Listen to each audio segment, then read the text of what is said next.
ജീവൻ എന്തെങ്കിലും സംഭവിച്ചിരുന്നെങ്കിൽ ഞാൻ സ്ഥലത്തിലേതായി പോയി. നരനായിക്കൾ അവന്റെ ജീവന് വേണ്ടി കൊലവിളി നടത്തിയപ്പോ എവിടെയായിരുന്നു നീയൊക്കെ?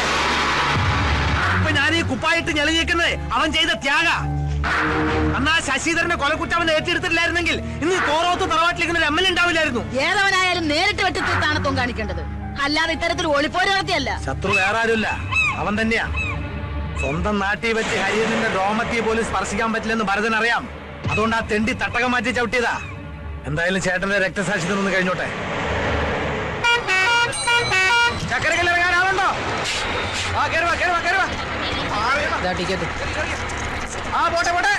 Hello hello, ticket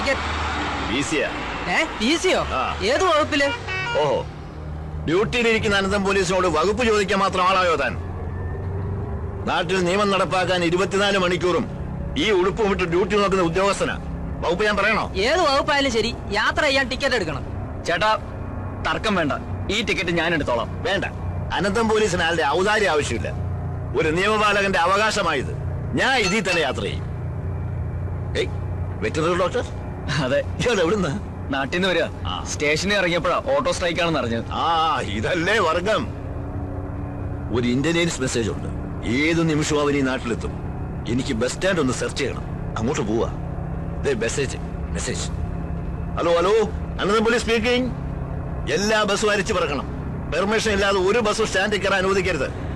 over over over. അതെ, വട്ട് കേസാ. അയാൾ തെരഞ്ഞെടുക്കുന്നത് സ്വന്തം മോനെ തന്നെയാ. അവൻ ജയിലിൽ നിന്ന് നാട്ടിലെത്തി കഴിഞ്ഞു. ആരാ? ഹരീന്ദ്രൻ. ഞാൻ എത്തിക്കൊണ്ടിരിക്കുകയാണ്. സുഹൃത്തുക്കളെ, വിദേശ ബീജത്തെ ഒറ്റപ്പെടുത്താൻ ഒരു കൈ സഹായിക്കുക, നാടിൽ കൊണ്ട് നാട് നന്നാക്കാൻ ഒരു കൈ സഹായിക്കുക എന്നീ മുദ്രാവാക്യങ്ങളുമായിട്ട് ഒച്ചിറ വേലി കഴിക്കുന്ന മൊബൈൽ നിരാഹാര സമരം പുതിയ വഴിത്തിരിവിലേക്ക്.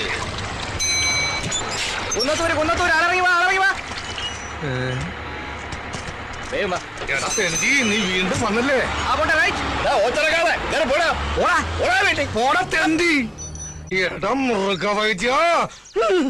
ഇപ്പൊ ഞാൻ പിടിച്ചിരിക്കുന്നത് ഞങ്ങൾ കേന്ദ്രത്തിലാ.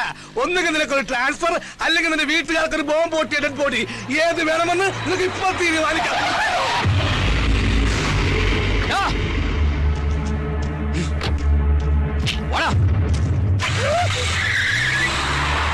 ദൈവം തീരുമാനിച്ച് വീട്ടുകാർക്ക് ബോംബ് പൊട്ടിയ ഡെഡ് ബോഡി പൊട്ടി. ബോംബ് പൊട്ടി. ഹരീന്ദ്രന്റെ കൈ കൊണ്ട് അവന്റെ കഥ തീർന്ന്.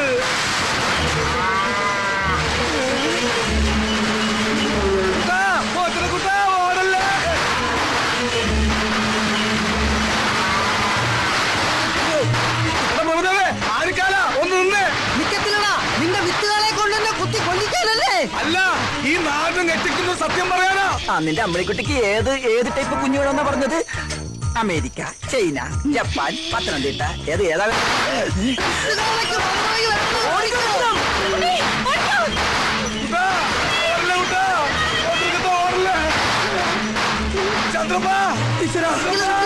എന്നെ കൂടെ കൊണ്ടുപോ. നീ ഓടി ഒന്ന് വിട്ടോ. വിത്തുകളെ ഉന്നം വെച്ചിരിക്കുന്നത് എത്തമ്മയാടാ. പണ്ടേ അവനൊരു കണ്ണുള്ളതാ. ഈടനെ ഉറപ്പാ.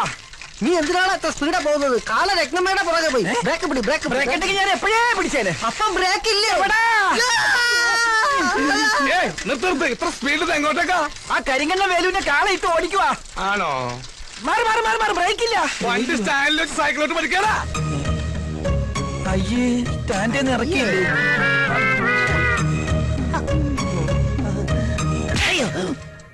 ഇത് നിന്റെ ഡോക്ടർക്ക് കരുതി വെച്ചിരുന്നതാ. അവനത് വാങ്ങാനുള്ള യോഗം ഉണ്ടായിരുന്നില്ല. ആ ഹരീന്ദ്രന്റെ കൈ കൊണ്ട് അവൻ ചത്ത്. ഇതെന്തിനാ? ഇത് നിനക്കുള്ളതാ. എനിക്കിട്ട് പാര വെച്ചിട്ട് ആ മൃഗവൈദ്യന്റെ കൂടെ ചേർന്നതിന് ഇനി വൈദ്യം ഇല്ലാത്ത ആശുപത്രിയില്ലേ തവിട്ട് ഡോക്ടർ ഞാൻ. ഓ, ഇവന് കിട്ടിയിട്ടില്ലേ? മതിയാ?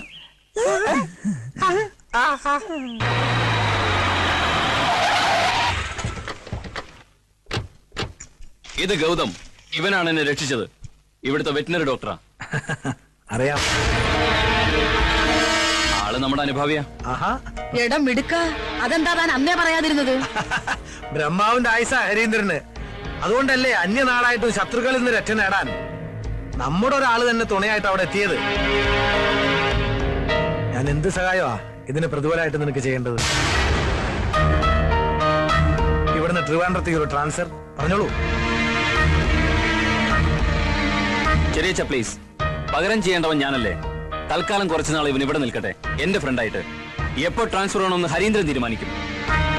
വാടാ.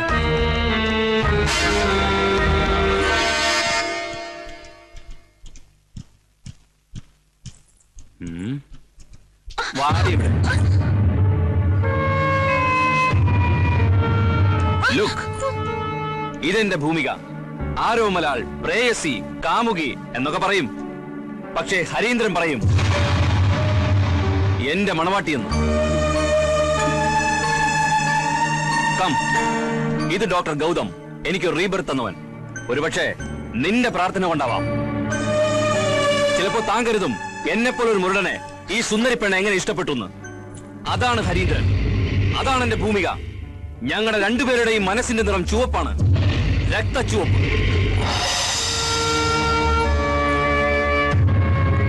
നമ്മുടെ പ്രസ്ഥാനത്തിന് വേണ്ടി, വ്യക്തിപരമായി പറഞ്ഞാൽ ഈ തറവാടിന് വേണ്ടി, എനിക്ക് വേണ്ടി എല്ലാം ഉപേക്ഷിച്ച് സജീവമായി എന്തിനും ഏതിനും മുന്നേറി നിൽക്കുന്ന നമ്മുടെ ഈ ഹരീന്ദ്രന് ഈ കുടുംബത്തിന്റെ എല്ലാമായി എന്റെ ജ്യേഷ്ഠന്റെ മകൾ ഭൂമിയെ വിവാഹം ചെയ്തു കൊടുക്കാൻ നിശ്ചയിച്ചിരിക്കുന്ന വിവരം നിങ്ങൾക്ക് അറിയാവുന്നതാണല്ലോ.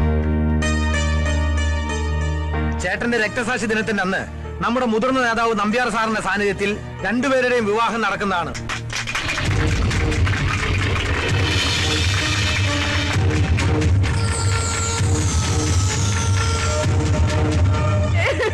ഇനി ഞാൻ എങ്ങനെ ആൾക്കാരുടെ മുഖത്ത് നോക്കും? എന്താ സംഭവിച്ചത്? ഇനി എന്താ സംഭവിക്കാനുള്ളത്?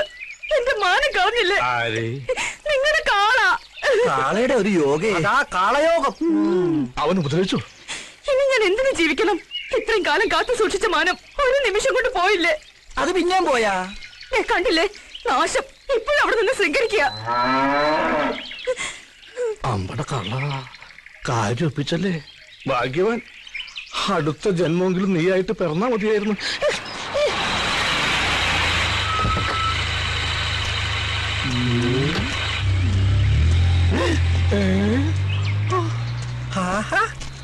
നീ ചത്തില്ല അല്ലേ? സാറ് ചാവാത്ത സ്ഥിതിക്ക് നമ്മൾ അതും കൊണ്ട് നടക്കണോ? കൊടുത്തേക്ക് കൊടുത്തേക്ക്. എന്ത് നേരത്തെ നീ എനിക്ക് തന്നില്ലേ? അതാ എന്താണ് ഇവന് കൊടുത്തതാ. ഇവ പണ്ടേ ഇങ്ങനെ വാങ്ങിച്ചാ തിരിച്ചു കൊടുക്കത്തില്ല. വൃത്തികെട്ടവൻ. എന്താ ഇത്? ഞാനിപ്പൊ തിരിച്ചു കൊടുത്തു തുടങ്ങി. അവൻ ഇത്ര പെട്ടെന്ന് നന്നായ? രക്തസാക്ഷി ദിനത്തിന് 2 ആഴ്ച പോലും ബാക്കിയില്ല. കലാകായിക മത്സരങ്ങളിൽ നമ്മുടെ എല്ലാ ക്ലബ്ബുകാരെയും സജീവമായി പങ്കെടുപ്പിച്ചിരിക്കണം. അതിനുള്ള പ്രവർത്തനങ്ങൾ ഞങ്ങൾ ഇപ്പോഴേ തുടങ്ങി കഴിഞ്ഞു. എല്ലാ വർഷത്തെയും പോലെ അല്ല, അറിയാലോ. ഇത്തവണ മോളുടെ കല്യാണം വന്നു തന്നെ.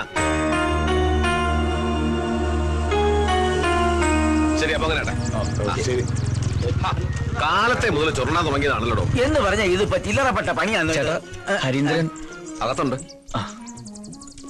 അല്ല ജോസേട്ടാ, ഇങ്ങനെ അതെ, എന്തു തന്നെയായാലും കല്യാണത്തിന്റെ അന്ന് കേരളത്തിലെ എല്ലാ ജയിലുകളിലും നമ്മുടെ പാർട്ടിക്കാർക്ക് ഗംഭീരമായിട്ടൊരു സംഖ്യ കൊടുക്കണം. അല്ല, കല്യാണം കഴിഞ്ഞാലും നമ്മുടെ മണവാളം പൊറുക്കേണ്ടത് അവിടെയാണല്ലോ.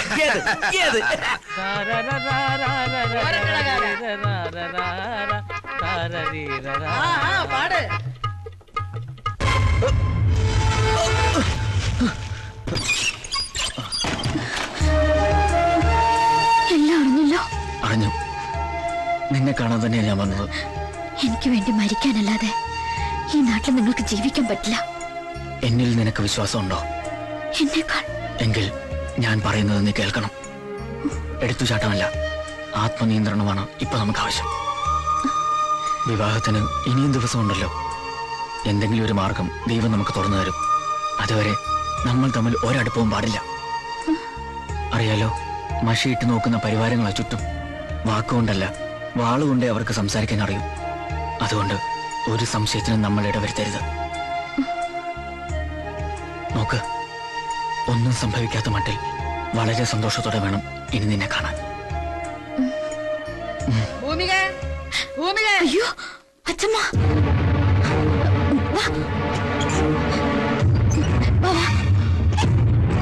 ഇതൊഴിപ്പിക്കോ.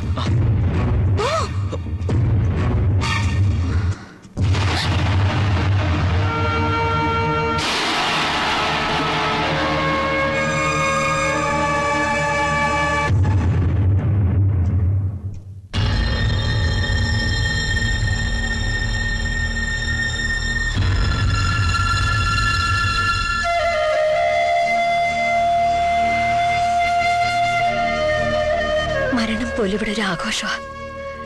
ഒരിക്കലും എന്റെ മോൾക്ക് ഈ അമ്മയുടെ ഗതി ഉണ്ടാവരുത്. നീ എടുത്ത തീരുമാനം ശരിയാ. ജീവിതകാലം മുഴുവൻ നെഞ്ചിൽ തേയും പേര് ജീവിക്കുന്നതിലും ഭേദം മനസ്സാൽ ഇഷ്ടപ്പെട്ടവന്റെ കൂടെ പൊറുക്കുന്നതാ.